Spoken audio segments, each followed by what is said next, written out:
హైడ్రా గురించి మాట్లాడండి, హైడ్రా గురించి చర్చించిండు. నిజంగా కూడా హైడ్రా ఎంత దుర్మార్గంగా ఎంతమంది పేద మధ్య తరగతి కుటుంబాలను బుగ్గిపాలు చేసింది, రోడ్డు పాలు చేసిందో మనము చూస్తూనే ఉన్నాం. నిన్న నేను నా ఆఫీసు ఎంత ఎత్తుకపోవడము, ఇవన్నీ పోలీసు వాళ్ళు మన మీద ఈ రకంగా ఏమంటారు ఈ ఆఫీస్ షిఫ్ట్ చేసి ఎత్తుకపోయి దొంగతనాలు ఇవన్నీ వ్యవహారం జరుగుతున్న సందర్భంగా నేను ఒక వీడియో చేసిన కదా. ఆ వీడియో సందర్భంగా నా నెంబర్ కింద పెడితే ఆ నెంబర్కి ఒక హైడ్రా బాధితుడు ఫోన్ చేసి ఇప్పటికి నాకు మెసేజ్ కూడా చేస్తుంటాడు అప్పుడప్పుడు.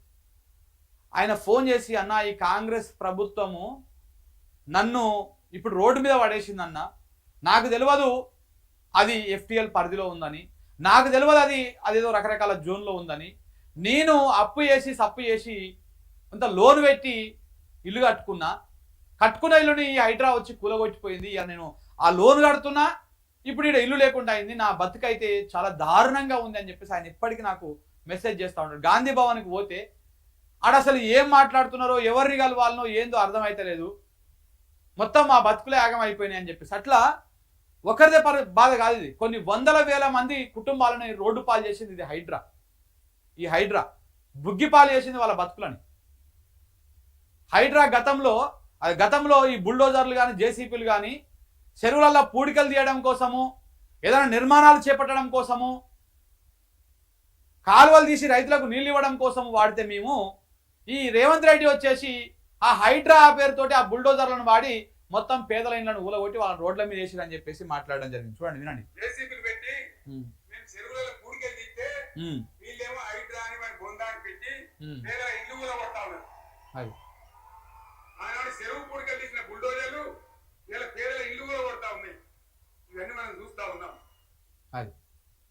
ఇది వాస్తవమే కదా. ఇలా పేదల ఇల్లు ఊలగొడతలేరా? మరి ఈ పేదలకు ఇండ్లకు పర్మిషన్లు ఇచ్చింది ప్రభుత్వాలే, పన్నులు కట్టించుకునేది ప్రభుత్వాలే, కరెంటు బిల్లులు కట్టించుకునేది ప్రభుత్వాలే, ఇంటి శిస్తు కట్టించుకునేది ప్రభుత్వాలే, నల్లా బిల్లు కట్టించుకునేది ప్రభుత్వాలే, అన్ని రకాల పన్నులు వసూలు చేసేది ప్రభుత్వాలే. మళ్ళీ ఇది అక్రమము సక్రమం కాదని చెప్పేసి కూలగొట్టేది కూడా ప్రభుత్వమే. ఇది ఎక్కడ దుర్మార్గం?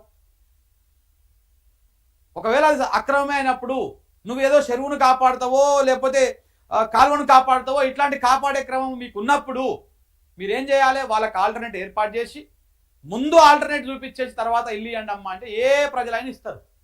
నువ్వు ముందు కూలగొట్టేసి రోడ్డు మీద పడేసి ఎంతమందికి ఇచ్చిరండి?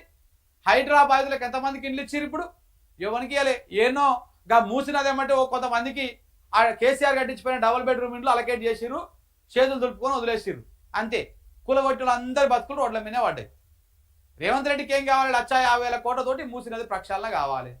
1,50,000 కోట్లతో నా ప్రాజెక్ట్ స్టార్ట్ అయితే మనకి ఎంతో కొంత వస్తుంది. మళ్ళీ అధికారంలోకి వచ్చేది ఉందా, అయ్యేది ఉందా? ఉన్నప్పుడే లోపుకొని తాగాలి, మొత్తం ఉన్న కాడికి దులుపుకొని తినాలన్నటువంటి కార్యక్రమానికి వీళ్ళు పూనుకున్నట్టుగా కనబడుతుంది. అందుకే హైడ్రా వచ్చి ఎంత ఆగం అయిపోయింది అనేది ఆయన క్లియర్గా ఎక్స్ప్లెయిన్ చేయడం జరిగింది. ఇంకా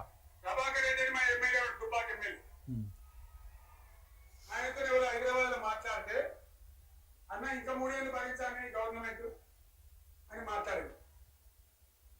ఆయన మాట చెప్పింది విలేకరులు. అదే చూసారా మా గవర్నమెంట్ పడగొట్టారు. మేమెందుకు పడగొడతాం రా భయ్? మాకేమైనా కాచేరి గురువులో పెట్టినా? మేమా కిరికిరి పని చెయ్యం. బిడ్డ మీరే ఉండాలి. ఓట్లు తీసుకున్నారు, చక్కగా పని చేయకపోతే మీ ఈపు ప్రజలే సాఫ్ చేస్తారు. అంతే కదా? మేము పడగొట్టాం, మీ గవర్నమెంట్ పడగొట్టాం. ఎందుకంటే మీ సంగతి ఏందో మా సంగతి ఏందో ప్రజలకు పూర్తిగా అర్థం కావాలి. అది ఏమంటున్నాడు కేసీఆర్? పొద్దుగాల రేవంత్ రెడ్డి స్టార్ట్ చేసిండు, మా ప్రభుత్వాన్ని కూలగొడతాడంట, నన్ను ఊలగొడతాడంట, సీఎం దింపేస్తాడంట, ఓ పాలమూరు బిడ్డ సీఎం ఉంటే ఓర్వలేకపోతుండే కేసీఆర్, ఇట్లా అట్లా అని చెప్పేసి స్టార్ట్ చేసిండు. ఇప్పుడు కేసీఆర్ క్లియర్ చెప్పేసిండు కదా. కొత్త ప్రభాకర్ రెడ్డి తోటి, దుబ్బాక ఎమ్మెల్యే కొత్త ప్రభాకర్ రెడ్డి తోటి కొంతమంది పబ్లిక్, కొంతమంది తెలిసిన వాళ్ళు, అన్న ఇంకెన్నేళ్ళు లేగాలి ఈ పార్టీని, ఈ ప్రభుత్వాన్ని, కాంగ్రెస్ ప్రభుత్వాన్ని, దీన్ని మార్చే ఉపాయం ఏమి లేదా అంటే ఆయన ఉండి మేము ఎందుకు మారుస్తాం, మాకేం అవసరం లేదని చెప్పేసి ఆయన అంటే ఇక ఇట్లా అంటున్నారు. అదే విషయాన్ని ఒక ఛానల్తో చెప్తే దాన్ని కాంగ్రెస్ వాళ్ళు ఏమంటారు, కేసీఆర్ కూడగొట్టడానికి ప్రయత్నం చేస్తున్నాడు అని చెప్పేసి ప్రచారం చేశారు మొన్నటిదాకా. దానికి క్లారిటీ ఇచ్చేసాడు కేసీఆర్ నిన్న సభలో. ఏమని? మేము మీ ప్రభుత్వాన్ని కూలగొట్టాము, ముట్టుకోము కూడా. ఎందుకంటే ప్రజలు మీకు ఓట్లు వేసారు, ప్రజలను నమ్మించి మీరు ఓట్లు తీసుకున్నారు.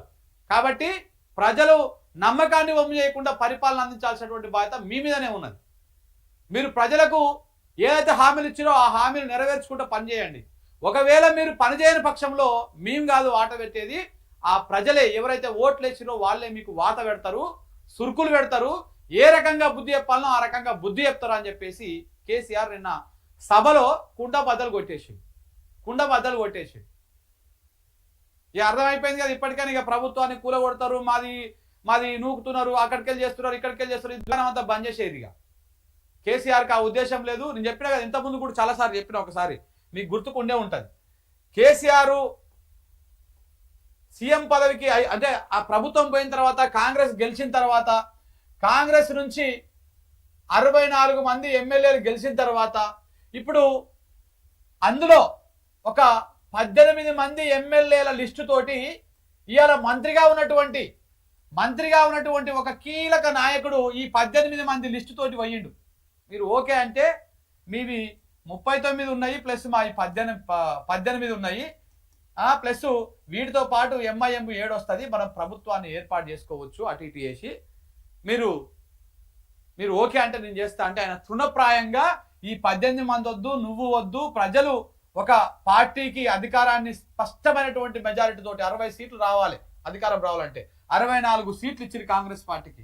అంత స్పష్టమైనటువంటి మెజారిటీ ఇచ్చినప్పుడు ప్రజల విశ్వాసాన్ని మనం కాలరాయకూడదు, ప్రజలు ఎవరి కోట్లు వేసిరో వాళ్ళే పరిపాలించాలి అని చెప్పేసి నిర్మోహమాటంగా ఈ ఆఫర్ని తిరస్కరించారు. ఈ విషయము ఇవాళ మాట్లాడుతున్నటువంటి కొంతమంది మంత్రులకు, ఆ మంత్రులలో ఉన్నటువంటి ఒక బలమైనటువంటి నా వెనకాల గింతమంది ఉన్నారని చెప్తున్నటువంటి మంత్రికి కూడా తెలుసు ఆ విషయం. కానీ ఇలా ఇవి ఒప్పుకోలేరు కదా, ఇవి బహిరంగంగా ఒప్పుకునేటువంటి పరిస్థితి ఉండదు కదా. కానీ ఇవి నగ్న సత్యాలు, ఇవి నిజాలు.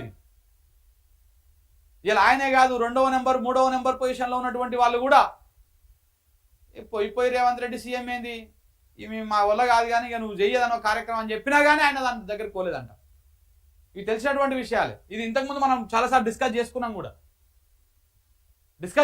కూడా. ఎందుకంటే రేవంత్ రెడ్డిని సీఎం చేసింది కాంగ్రెస్ పార్టీ కాదు, చంద్రబాబు నాయుడు, మోడీ అందరు కలిసి ఒక అనివార్య పరిస్థితిని క్రియేట్ చేసిరు. తెలంగాణలో ఉన్నటువంటి ఓ సామాజిక వర్గం, మీడియా, ఇవన్నీ కలిపి బలవంతంగా పుష్ చేసినాయి రేవంత్ రెడ్డిని ముఖ్యమంత్రి కావడానికి. ఒకవేళ రేవంత్ రెడ్డి ముఖ్యమంత్రి కాకపోతే మొత్తానికే కాంగ్రెస్ ప్రభుత్వమే ఉండదు అనేటువంటి విధంగా ఫీడింగ్ ఇచ్చి బలవంతంగా తీసుకుపోయి కుర్చీలో కూర్చోబెట్టారు. అంటే ఆయనకి ఇష్టం లేకుండా కాదు, ఒక ప్లానింగ్ ప్రకారం, ఒక స్కెచ్ ప్రకారం తీసుకుపోయి ఈ రేవంత్ రెడ్డిలో కుర్చీలో కూర్చోబెట్టారు. ఇవన్నీ గమనించినటువంటి వాళ్ళు కొంతమంది ఇలా నెంబర్ 2 పొజిషన్లో ఉన్నటువంటి వారు, నెంబర్ 3 పొజిషన్లో ఉన్నటువంటి వారు, ఆల్మోస్ట్ 4 పొజిషన్లో ఉన్నటువంటి వాళ్ళందరూ కూడా కేసీఆర్ దగ్గరికి పోయి ఏదో కార్యక్రమం చేయండి అని చెప్పిన వాళ్ళే, సందేశాన్ని పంపించిన వాళ్ళే, చిన్న కాగితాలు రాసి పంపించిన వాళ్ళే. దాంట్లో ఎలాంటి డౌట్ లేదు, ఇది వాస్తవమే కూడా. కానీ ఆయన తిరస్కరించిండు. ఇలా చెప్పిండు కదా, ప్రజలు ఎవరైతే ఓట్లు వేసిరో వాళ్ళకే అధికారం ఉండాలని చెప్పేసి చెప్పిండ్రు. ఇదే మాట అప్పుడు కూడా చెప్పినట్టు వార్తలు వచ్చినాయి.